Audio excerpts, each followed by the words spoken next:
ಯಡಿಯೂರಪ್ಪನವರ ನಿವಾಸ ಈಗ ಪವರ್ ಸೆಂಟರ್ ಆಗಿಬಿಟ್ಟಿದೆ. ಬಂಡಾಯ ಶಮನಕ್ಕಾಗಿ ಈಗ ಮಾಜಿ ಮುಖ್ಯಮಂತ್ರಿ ಬಿಎಸ್ ಯಡಿಯೂರಪ್ಪನವರು ಅಖಾಡಕ್ಕೆ ಇಳಿದಿದ್ದಾರೆ. ಬಿಎಸ್ ಯಡಿಯೂರಪ್ಪನವರ ಮನೆಯಲ್ಲಿ ಯಾವೆಲ್ಲ ನಾಯಕರ ಸಂಧಾನ ನಡೀತಾ ಇದೆ, ವಿಸ್ತಾರದಲ್ಲಿ ಬಿಎಸ್ವೈ ಮನೆಯ ಮೀಟಿಂಗ್ನ ಇನ್ಸೈಡ್ ಸುದ್ದಿ ನಿಮ್ಮ ಜೊತೆಗೆ ನಾವು ಹಂಚಿಕೊಳ್ಳಲಿದ್ದೀವಿ. ಬೆಂಗಳೂರಿನಲ್ಲಿರುವಂತಹ ಬಿಜೆಪಿ ಕಚೇರಿಯಲ್ಲಿ ಮಾತುಕತೆ ನಡೀತಾ ಇದೆ. ಬಿಎಸ್ ಯಡಿಯೂರಪ್ಪನವರ ನಿವಾಸದಲ್ಲಿ ಈಗ ಬಂಡಾಯವನ್ನ ಶಮನಗೊಳಿಸುವಂತ ಪ್ರಯತ್ನಗಳು ನಡೀತಾ ಇದೆ. ಅನೇಕ ನಾಯಕರು ಈಗ ಬಂಡಾಯ ಏಳುವಂತ ಸೂಚನೆ ಸಿಕ್ಕಿರೋದ್ರಿಂದಾಗಿ ಇದೀಗ ಬಿಎಸ್ವೈ ಈಗ ನೇರವಾಗಿ ಅಖಾಡಕ್ಕೆ ಇಳಿದಿದ್ದಾರೆ. ಬಿಎಸ್ ಯಡಿಯೂರಪ್ಪನವರ ನಿವಾಸದಲ್ಲಿ ಯಾವೆಲ್ಲ ನಾಯಕರ ಸಂಧಾನ ನಡೀತಾ ಇದೆ ಅದರ ಬಗ್ಗೆ ನಾವು ನಿಮ್ಮ ಮುಂದೆ ಮಾಹಿತಿಯನ್ನ ನೀಡಲಿದ್ದೀವಿ. ಅನೇಕ ನಾಯಕರು ಈಗ ಅಸಮಾಧಾನವನ್ನು ವ್ಯಕ್ತಪಡಿಸ್ತಾ ಇದ್ದಾರೆ, ಅಸಮಾಧಾನಗೊಂಡಿದ್ದಾರೆ. ಅವರನ್ನೀಗ ಶಮನಗೊಳಿಸುವಂತ ಪ್ರಯತ್ನಗಳು ನಡೀತಾ ಇರುವಂತದ್ದು. ದಾವಣಗೆರೆಯ ಬಿಜೆಪಿ ಅಭ್ಯರ್ಥಿಯ ವಿರುದ್ಧ ಪಕ್ಷದಲ್ಲಿ ಅಸಮಾಧಾನ ಎದ್ದಿದೆ. ಗಾಯತ್ರಿ ಸಿದ್ದೇಶ್ವರ್ಗೆ ಟಿಕೆಟ್ ನೀಡಿದ್ದಕ್ಕೆ ಹಲವರು ರೆಬೆಲ್ ಆಗಿದ್ದಾರೆ ಅನ್ನುವಂಥದ್ದು. ಇನ್ನು ಬಂಡಾಯ ಸ್ಪರ್ಧೆಗೆ ಮುಂದಾಗಿದ್ದಾರೆ ಅಸಮಾಧಾನಿತರು. ಹೀಗಾಗಿ ಅವರನ್ನ ಸಮಾಧಾನ ಪಡಿಸುವಂತಹ ಪ್ರಯತ್ನಗಳು ಆಗ್ತಾ ಇದೆ. ಯಡಿಯೂರಪ್ಪನವರ ನಿವಾಸದಲ್ಲಿ ಈ ರೀತಿಯ ಪ್ರಯತ್ನ ಆಗ್ತಾ ಇರೋದು. ದಾವಣಗೆರೆಯ ಬಿಜೆಪಿ ಅಭ್ಯರ್ಥಿಯ ವಿರುದ್ಧ ಈಗ ಪಕ್ಷದಲ್ಲಿ ಅಸಮಾಧಾನ ಎದ್ದಿದೆ. ಗಾಯತ್ರಿ ಸಿದ್ದೇಶ್ವರ್ ಅವರಿಗೆ ಟಿಕೆಟ್ ನೀಡಿರೋದಕ್ಕೆ ಹಲವರು ಈಗ ರೆಬೆಲ್ ಆಗಿದ್ದಾರೆ. ಬಂಡಾಯ ಸ್ಪರ್ಧೆಗೆ ಮುಂದಾಗಿದ್ದಾರೆ ಅಸಮಾಧಾನಿತರು. ಹೀಗಾಗಿ ಅವರನ್ನ ಕರೆಸಿ ಚರ್ಚೆಯನ್ನ ಮಾಡ್ತಾ ಇದ್ದಾರೆ ಬಿಎಸ್ ಯಡಿಯೂರಪ್ಪನವರು.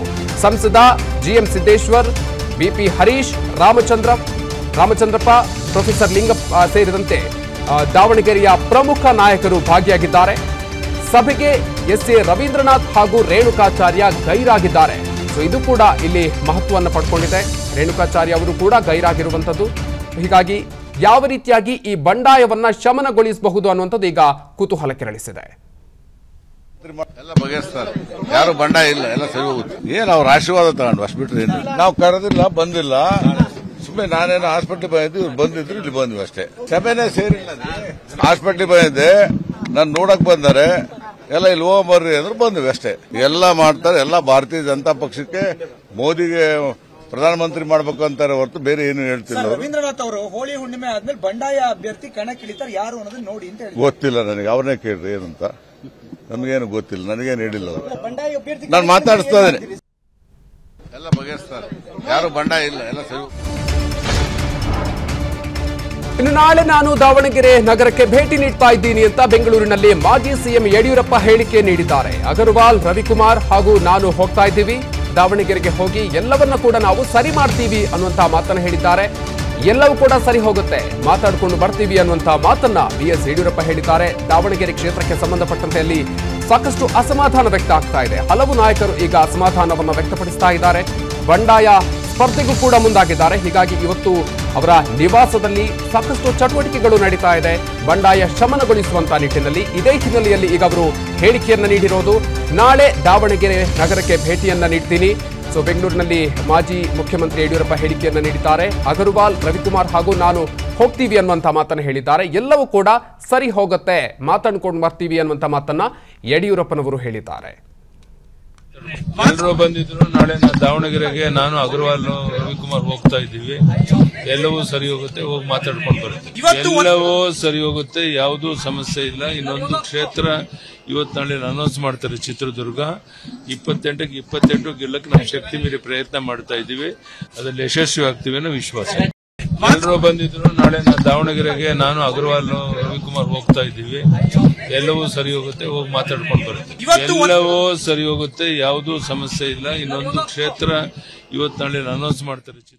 ಬನ್ನಿ ಬಗ್ಗಿನಷ್ಟು ಹೆಚ್ಚಿನ ಮಾಹಿತಿಯನ್ನ ನೀಡ್ತಾರೆ ನಮ್ಮ ಪ್ರತಿನಿಧಿ ಚಂದ್ರಶೇಖರ್ ಇದೀಗ ನಮ್ಮ ಜೊತೆ ನೇರ ಸಂಪರ್ಕದಲ್ಲಿದ್ದಾರೆ. ಚಂದ್ರಶೇಖರ್, ದಾವಣಗೆರೆಗೆ ಸಂಬಂಧಪಟ್ಟಂತೆ ಎಲ್ಲವೂ ಕೂಡ ಸರಿ ಹೋಗುತ್ತೆ ಅನ್ನುವಂಥ ಮಾತನ್ನ ಹೇಳ್ತಾ ಇದ್ದಾರೆ ಯಡಿಯೂರಪ್ಪನವರು.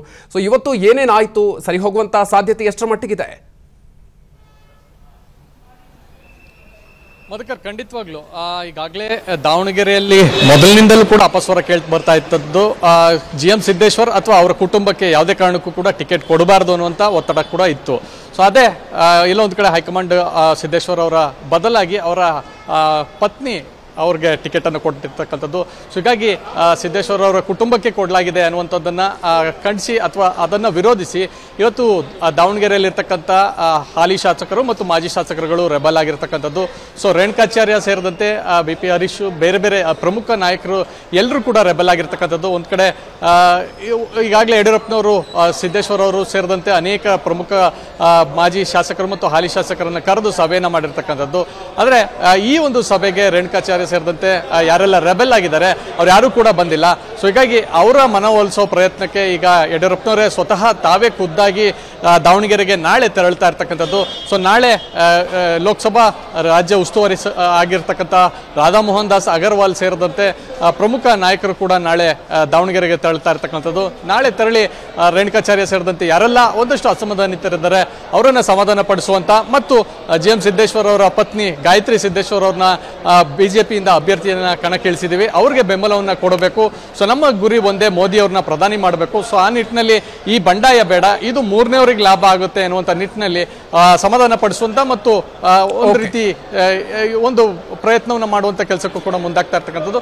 ಇದು ಎಷ್ಟು ಮಟ್ಟಿಗೆ ಯಶಸ್ವಿ ಆಗುತ್ತೆ ಅನ್ನೋದು ಕಾದು ನೋಡ್ಬೇಕಾಗಿರ್ತಕ್ಕಂಥದ್ದು. ಮಧುಕರ್, ಓಕೆ, ಧನ್ಯವಾದ ಚಂದ್ರಶೇಖರ್ ನಿಮ್ಮ ಮಾಹಿತಿಗೆ. ಅನುಕ್ಷಣದ ಸುದ್ದಿಗಳಿಗಾಗಿ ವಿಸ್ತಾರ ನ್ಯೂಸ್ ಯೂಟ್ಯೂಬ್ ಚಾನೆಲ್ ಸಬ್ಸ್ಕ್ರೈಬ್ ಮಾಡಿ. ಹೊಸ ಸುದ್ದಿಗಳ ನೋಟಿಫಿಕೇಶನ್ಗಾಗಿ ಬೆಲ್ ಐಕಾನ್ ಕ್ಲಿಕ್ ಮಾಡಿ. ಲೇಟೆಸ್ಟ್ ಅಪ್ಡೇಟ್ಸ್ಗಾಗಿ www.vistaranews.com ವೆಬ್ಸೈಟ್ಗೆ ವಿಸಿಟ್ ಮಾಡಿ. ಅಂಗೈಯಲ್ಲೇ ಜಗತ್ತಿನ ಸುದ್ದಿ ತಿಳಿಯಲು ವಿಸ್ತಾರ ನ್ಯೂಸ್ ಕನ್ನಡ ಆಪ್ ಡೌನ್ಲೋಡ್ ಮಾಡಿ.